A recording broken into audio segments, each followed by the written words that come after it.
दीदी was a fighter, I was a fan. लेकिन 11 साल में जो बंगाल का पतन हमने देखा है और वो किस तरीके से अपनी बातों से मुकर गई है, ये चीज बंगाल के साथ नहीं, हमारे साथ नहीं, पश्चिम बंगाल के हर एक इंसान के साथ एक धोखा हुआ है। একটা চক্রান্ত হয়েছে যে আমরা যাকে বিশ্বাস করলাম সেই আমাকে ধোকা দিয়ে। जितने भी भूत पिशाच अधर्मी हैं उनको राम के नाम से चिढ़े। ये वही राक्षसों के वंशज है जिसे राम जी के नाम से डर है। डर के कितना दिन जिएंगे? मेरी जो पर्सनल, देखिए मौत अंत है नहीं तो मौत से हम क्यों डरे? मौत अंत है नहीं तो मौत से हम क्यों डरे? जाके आसमान में ये दहाड़ दो। बाकी जितने भी राज्य हैं यहाँ जाके किसी से पूछो कट मनी क्या है, सीधा ना बंगाल की तरफ दिखाएंगे वो लोग। कट मनी क्या है, सिंडिकेट क्या है, बंगाल की तरफ दिखाएंगे। बाकी कोई राज्य में कट मनी का कोई सिस्टम है नहीं, कोई सिंडिकेट राज है नहीं, सिर्फ यहाँ पे शुरू हुआ है। कम्युनिस्ट जो लेफ्ट का गवर्नमेंट जो था उन लोगों ने शुरू किया है, दीदी ने इसको बढ़ावा दिया है। नमस्कार, आप सभी का स्वागत है हमारे चैनल पर। मैं संचित भारद्वाज आपके साथ, और इस वक्त हम मौजूद हैं हावड़ा पर, जहां पर हम लोगों से जानेंगे कि वो किसको वोट देना चाहते हैं और क्या यहां पर राजनीतिक परिवर्तन आएगा। जानते हैं लोगों से। तो बहुत बहुत शुक्रिया मैम हमारे साथ जुड़ने के लिए। तो मैम, जिस तरीके से अभी ममता दीदी ये बोल रही हैं, बार बार बीजेपी सरकार को बोल रही है बाहरी सरकार, उस पर क्या बोलना चाहेंगे आप? किस तरीके से देखते हैं? जी, सबसे पहले नमस्ते। बाहरी और इनसाइड आउटसाइड का जो पॉलिटिक्स है ये बहुत गंदा पॉलिटिक्स है और दीदी ये बहुत बार खेल चुकी है। तो इनसाइड कौन है, आउटसाइड कौन है, यहाँ पश्चिम बंगाल के लोगों को समझना चाहिए।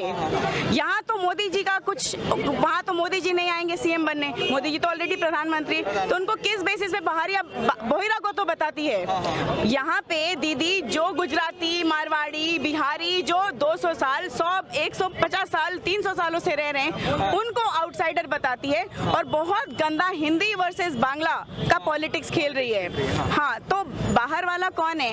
हम जो भारतवर्ष के हैं या जो रोहिंग्या या इलीगल बांग्लादेशी जिनको वो अपना वोट बैंक बना के रखी है। जब यहाँ पर और एक चीज और, ये इस बीजेपी की जो पार्टी है ये एक स्वयं बंगाली का पार्टी है। Doctor Shyama Prasad Mukherjee was the founder of BJP. ये बीजेपी पार्टी बाहर की पार्टी कैसे हो गई, ये मेरे संकल्प से बाहर है। अच्छा, यहाँ पर जब दीदी सत्ता में नहीं आई थी उससे पहले बोलती थी कि जितने भी यहाँ पर जितने भी जो बाहर के लोग बसे हुए हैं उनको मैं भगा दूंगी। तो क्या यहाँ पे जितने भी घुसपैठिए बैठे हुए हैं क्या यहाँ से भागे क्या दीदी के राज में आने के बाद? बढ़ गए हैं और जी और क्या, सबको पता है। अब तो ये कोई छुपा सीक्रेट नहीं है। दीदी 2005 में पार्लियामेंट में पेपर उड़ा के फेंक के, क्या भाषा आपने तो देखा ही होगा, ये सारे जब यूट्यूब वगैरह में मिल जाएगा, वहाँ से पेपर उठा के बोलती कि आमी कोनो दिन कोनो इलीगल बांग्लादेशी के ढुकते थे वो ना, इलीगल इमिग्रेंट्स को हम भगा देंगे ये वो।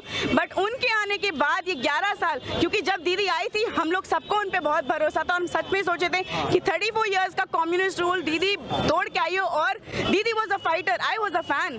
लेकिन 11 साल में जो बंगाल का पतन हमने देखा है और वो किस तरीके से अपनी बातों से मुकर गई है, ये चीज बंगाल के साथ नहीं, हमारे साथ नहीं, पश्चिम बंगाल के हर एक इंसान के साथ एक धोखा हुआ है। একটা চক্রান্ত হয়েছে যে আমরা যাকে বিশ্বাস করলাম সেই আমাকে ধোকা দিয়েছে আর সেই নিজের ভোট ব্যাংকের জন্য এত ইলিগাল বাংলাদেশি আর রোহিঙ্গাদেরকে এখানে ঠাঁই দিয়েছে। যেই রোহিঙ্গাদেরকে এখান থেকে অন্য দেশ থেকে বার করে দেওয়া হয়, দিদি আমাদের পশ্চিমবঙ্গতে ওদের ঠাঁই দিচ্ছে। मैम, जय श्री राम के नारों से भी बहुत चिढ़े दीदी को। तो देखिए, हम एक छोटी सी कहानी इसके लिए बताना चाहते हैं। एक सेकंड। जब रामायण का काल में श्री राम जो थे ना, वो बहुत सारे राक्षसों का वध किए थे, ठीक है, कुंभकर्ण है, ताड़का है और भी बहुत सारे, रावण है ना। तो उस युग में एक डर बैठ गया था, जितने भी भूत है, पिशाच है, अधर्मी है, इनके मन में एक डर हो गया था, राम जी के नाम से डरते थे। अब वो तो होके बहुत साल हो गया, तो अब आप सोचते हैं कि भाई अभी जय श्री राम बोलेंगे तो ये अधर्मी गए तो कहाँ गए? अब सारे तो नष्ट नहीं हो गए, तो हम तो वो नहीं बोल रहे हैं, हम बोल रहे हैं कि जो भी अधर्मी है तो आप इस जमाने में, इस युग में उनको कैसे आइडेंटिफाई करोगे? तो इसीलिए आप जाके कोई भी अधर्मी के सामने जय श्री राम बोलो, उसको चिढ़ मच जाएगा। जितने भी भूत पिशाच अधर्मी हैं उनको राम के नाम से चिढ़े। ये वही राक्षसों के वंशज है जिसे राम जी के नाम से डर है। हमने देखा कि लोगों के अंदर यहाँ पर डर भी है, डर का माहौल भी है। जिस किसी से भी पूछो जो बीजेपी को सपोर्ट करते हैं वो खुल के नहीं बोल पा रहे हैं, ऐसा क्यों?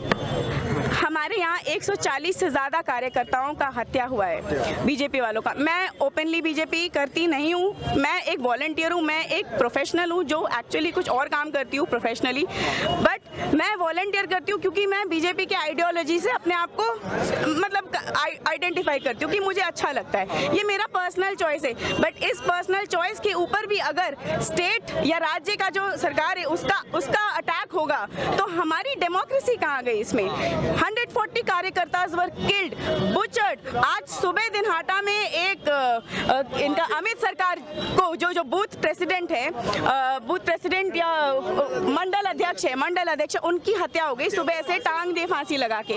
तो आप देख सकते हैं कि लोगों को किस तरीके से डराया जा रहा है। आप लोगों को मार सकती है लेकिन आइडियोलॉजी आप नष्ट नहीं कर सकती है, ये डेमोक्रेसी है। मैं दीदी से यही रिक्वेस्ट करूंगी कि दीदी आपकी मैं इतनी बड़ी फैन हूँ, आपसे बस एक रिक्वेस्ट है कि दीदी आप fair and violence free elections करने दो हमें, आप लोगों को जनता को डिसाइड करने दो ना।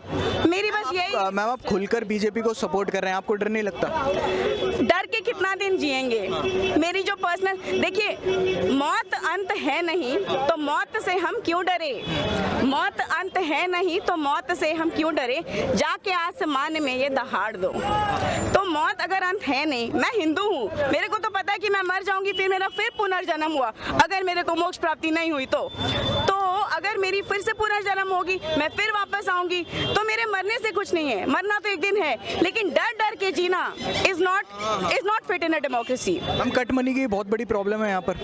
कट मनी में कोई बोलना चाहेगा? कट मनी के बारे में कोई और बोले, किसी और से भी आप पूछो, सब बताएंगे। बहुत बहुत शुक्रिया। सर आप बताइए, कट मनी की बहुत बड़ी समस्या है यहाँ पर, हर चीज़ से, एक छोटी से पिन से लेकर बड़े से बड़े मकान में हर जगह कट मनी घुसा हुआ है, इस पर आप क्या कहेंगे? अभी देखिए कट मनी जो है ना वो आज के डेट में दीदी ने पूरा रजिस्टर्ड करके रखा है। ऐसा नहीं है कि छुप के कोई कट मनी लेता है, खुलेआम मुंह पे आपको बोल के बोलेगा कि आपको कट मनी देना है। और दीदी तो खुलेआम ये भी कहती है कि 75% जो है वो पार्टी ऑफिस में जमा करो, 25% आप अपने खर्चे के लिए रख लो। तो ये जो चीज़ है ना, अब एक चीज़ बताओ, घर आप बनाने जाओगे, आपका मर्जी होगा ना, आप कहाँ से वो बालू लोगे, ईंट पत्थर कहाँ से लोगे, आप सिंडिकेट राज में क्यों जाओगे?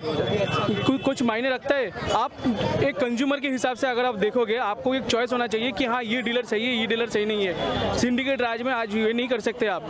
एक ऐसा भी निदर्शन है हमारे बंगाल में कि जो मिनिस्टर है, एक्स मिनिस्टर है, उनको भी कट मनी देना पड़ा, उनको भी सिंडिकेट राज में जाना पड़ा, तब जाके उनका घर बना है। तो ये जो पूरा सिस्टम चल रहा है आज बंगाल में, ये खत्म करना है।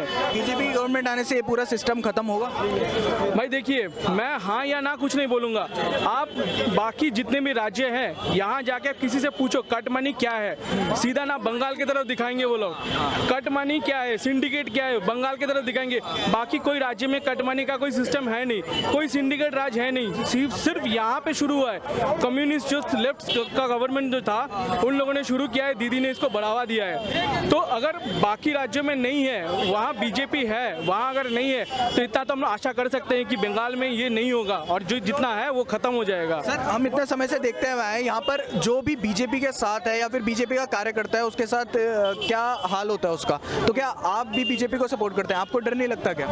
नहीं, जैसे उन्होंने कहा ना, डर के कितना जिएंगे। अब घर बैठ के, ठीक है, हम लोग ये डर सकते हैं कि नहीं, मैं निकलूंगा बाहर तो मेरे को मार दिया जाएगा, तो मेरा क्या हुआ? मैं डे 1 से मैं मर चुका हूँ, मेरा आत्मा जो है वो मर चुका है। इससे अच्छा तो आप बाहर जाओ ना, कम से कम अगर आपको किसी ने मार दिया ना, तो ये जो अभी 140 कार्यकर्ता का हम लोग नाम लेते हैं और गर्व से नाम लेते हैं, तो क्या पता 141 जो है वो मेरा नाम हो जाए, तो लोग गर्व से मेरा नाम लेंगे ना, इतना ही काफ़ी है मेरे लिए। अगर मार भी दे तो कोई फायदा, मतलब कोई अपने को कोई दुख नहीं है। जी चलिए, शुक्रिया सर। चाहूंगी कि भाषणों से क्राउड नहीं जागेगा, भाषणों से लोग नहीं जागते हैं, लोग बलिदान से ही जागते हैं। और हमारे 140 कार्यकर्ताओं ने जो बलिदान दिया है, उस बलिदान से आम आदमी जागेगा, उस बलिदान से पश्चिम बंगों के लोग जागेंगे, और यही बलिदान के साथ बंगाल में एक नया रूपांतरण होगा, और हर चोट का बदला पश्चिम बंगाल की जनता वोट से लेगी, हर चोट का बदला वोट से लेगी। मैम सबसे बड़ा मुद्दा नारी सुरक्षा का भी है यहाँ पर,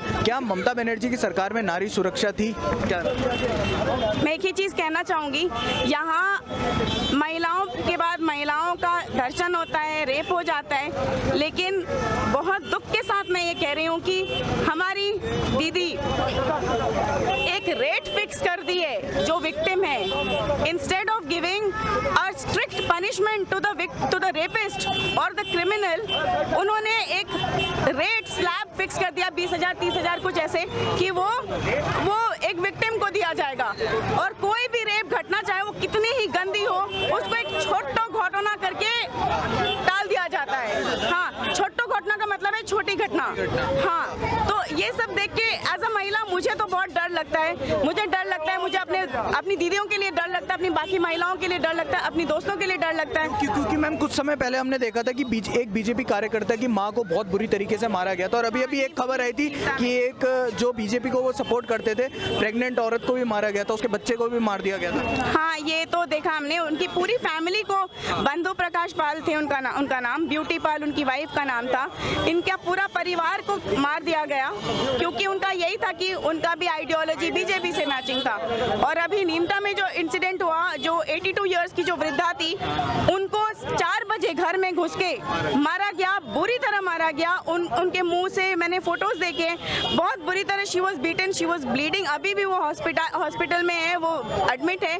गलती बस यही है कि उसका बेटा बीजेपी को सपोर्ट करता है। यहाँ आदमी अपने हिसाब का कोई पार्टी को या अपने मन का कोई प्रार्थी को चूज करे, ये यहाँ पे जस्ट पॉसिबल नहीं है, जो बहुत बुरा चीज़ है क्योंकि डेमोक्रेसी में ये नई सही चीज़ है। बहुत बहुत शुक्रिया मैम।